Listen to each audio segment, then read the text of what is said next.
130 ml ilik süd, yarım çay qaşıq şəkər, yarım çay qaşığı maya qarışdırıb qoyuruq bir kənara. 500 qram un, 1 çimdik duz, 1 paket vanil, 70 qram kərə yağı, 100 qram xama, 2 yumurtanın sarısı. Südümüzü əlavə edirik unumuzun üzərinə, xəmirimizi yoğurmağa başlayırıq. Yumuşaq, ələ yapışmayan xəmir olur. Xəmirimizi 1 saat mayalandırırıq. 200 qram fındıq ləpəsi, 150 qram şəkər, 1 çay qaşığı hil qarışdırıb içliyimizi hazırlayırıq. Ərzaqların dəqiq miqdarını videonun alt hissəsində qeyd edəcəm.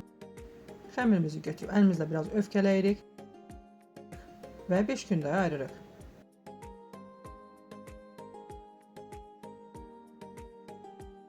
On 15 dəqiqə kündəyə qoyuruq. Sonra yayırıq.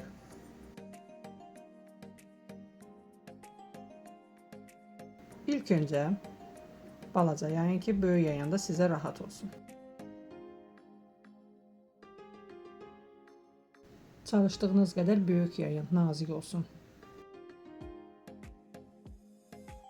Xəmirin altını ilk öncə duru yağla yağlayırıq ki, altı yapışmasın.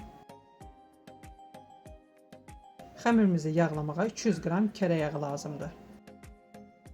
5 kündəmizi də eyni qayda ilə yayıb, yağlayırıq, üst-üstə yığırıq. Rulet kimi bükürük. 2 santim enliyində kəsirik.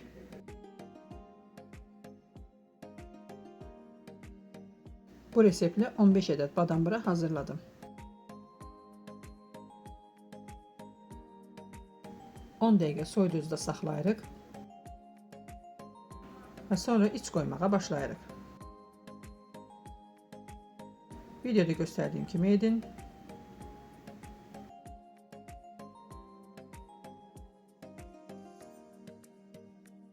İçliyimizdən qoyuruq.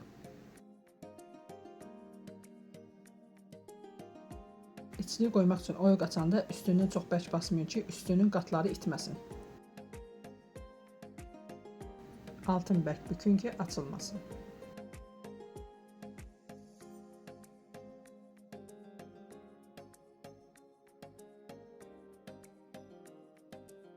Soba tavasına yığırıq. Əvvəlcədən isitdiyimiz 160 dərəcəlik sobada 30-35 dəqiqə bişiririk. Üzərinə şəkər pudrası əlavə edirik.